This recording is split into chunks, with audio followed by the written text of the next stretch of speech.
So this video is going to cover quadrilaterals, and it's going to describe different quadrilaterals by looking at the sides, the angles, and the diagonals. So our first one's a square. We've got two pictures of squares. Now what we're going to do is I'm going to read the descriptions on the left, and I'm going to mark the different pictures with different ways you might see it to show these characteristics, or also known as these attributes. Okay, so all sides are congruent. That means having the same measurement. So over here we're going to have these sides with single slash lines in them showing that they're all the same measurement. When you see single slash lines in all of those sides, all of those measurements are the same. Also, you're going to have two pairs of parallel sides, the opposite sides being parallel. So over here we'll have these two sides, they're opposite each other, they're parallel. And then the top and bottom sides are also parallel. And that's how you'll see them marked with these different types of arrows. Be careful, don't ever say that a square has four parallel sides. That is impossible. You can say that it has two pairs of parallel sides. Here's the first pair, here's the second pair. Next, we're going to talk about all angles being 90 degrees, and we'll go ahead and mark each corner with a 90-degree marker. Next, we're going to talk about diagonals. Diagonals bisect each other. That means they cut each other in half. Also, these diagonals are congruent.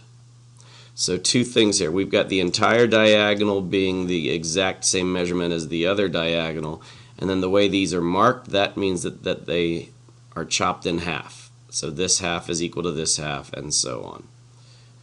Also, the diagonals are perpendicular, so you'll see these two diagonals meet, and you'll see a 90-degree mark there.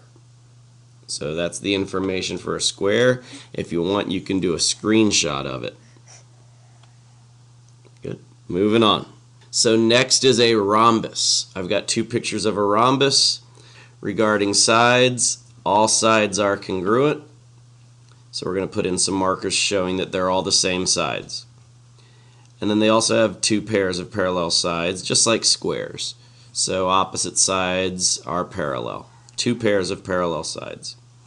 Regarding angles, opposite angles have the same measurement. Opposite angles are congruent.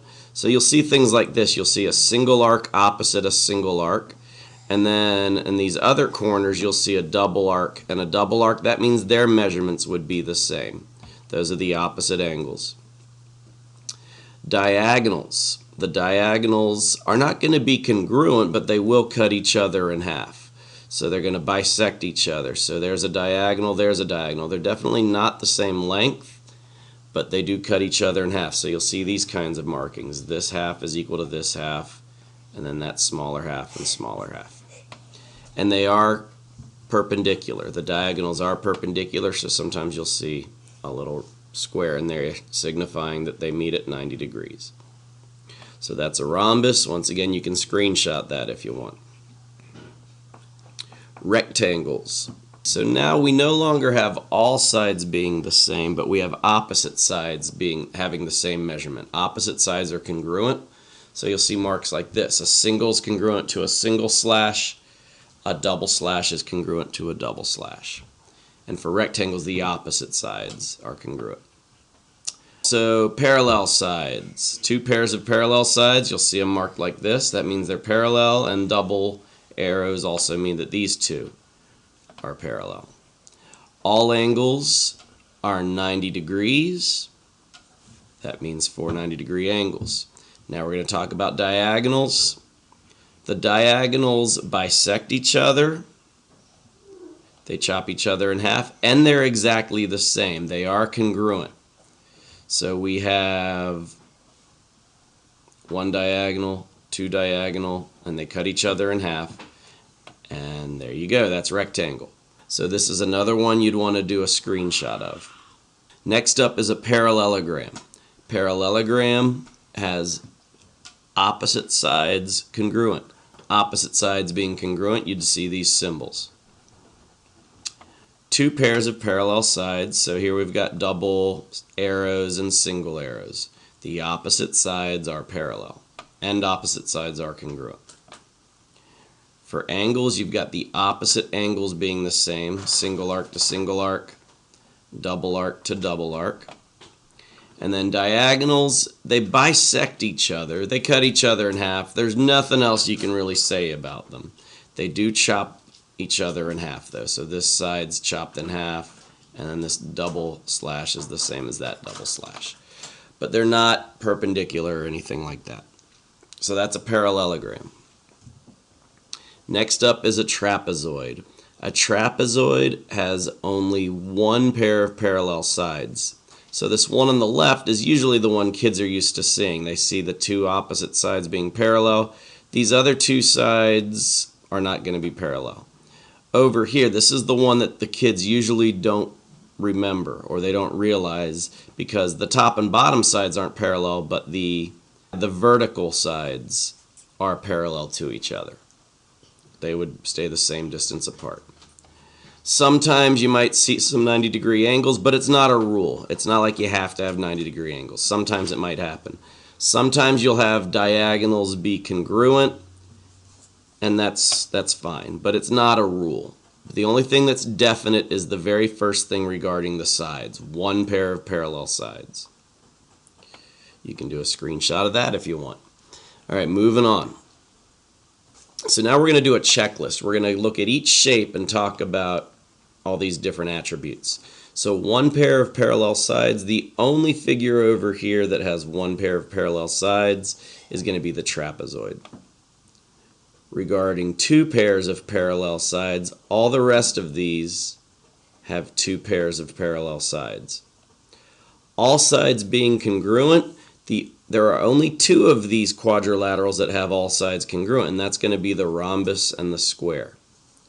Regarding opposite sides, all of these except the trapezoids are going to have opposite sides being congruent. All angles being 90 degrees, the only two that are going to always have 90 degrees are the rectangle and square. Opposite angles being congruent is going to be everything except trapezoid. Now with rectangle and square, those opposite angles are congruent and they're 90 degrees, but they're still opposite and the same. Diagonals bisecting each other. This is where it starts to get complicated. Diagonals bisecting each other is going to work for parallelogram, rhombus, rectangle, and square. All four have those diagonals chop each other in half when they intersect. Now are diagonals perpendicular? Only for the rhombus and square. So when all the sides are the same, the diagonals are perpendicular. When the diagonals are congruent, that's only going to be for rectangle and square. For rectangle and square, that's when the diagonals are congruent. Finally, we're going to show one more thing. You can do a screenshot of this if you want. And we're going to show one more thing, quadrilateral family tree. This is just another way to think about things. We're going to list the quadrilaterals at the top. This is anything with four sides. We're focusing on the parallel sides, but there are some quadrilaterals that don't have any pairs of parallel sides. We're only focusing on parallel. So we have our trapezoid, which was one pair of parallel sides. There's no other subgroups coming off of that. But over here, we're going to have the parallelogram. So that's two pairs of parallel sides. Of parallelograms, you can break them into two groups. One group having 90-degree angles, parallelograms with 90-degree angles, and parallelograms with all sides the same. That would be rectangle and rhombus. And then from here, they kind of merge back together because if you take a parallelogram that has 90 degrees and all sides the same, you're going to go get a square. Now, there's going to be some questions you might see on a test where they might ask, is a square always a parallelogram or is a parallelogram always a square? And the way you want to figure this out is which one's underneath. If it's underneath the other name, that means it is going to be part of that group. But if it's above the name, or if it's not even in the same branches, it's not going to be part of that group. So you could say that a square is always going to be considered a parallelogram, but you can't say that a parallelogram is always going to be a square. Or is a trapezoid always going to be a square? No, it would never be a square. Is a trapezoid always going to be a quadrilateral? Yes. Is a square going to be a trapezoid? No, it's not in the same family tree. So you'll probably practice this more with your teacher in class, but this is just another thing you might want to get a screenshot of.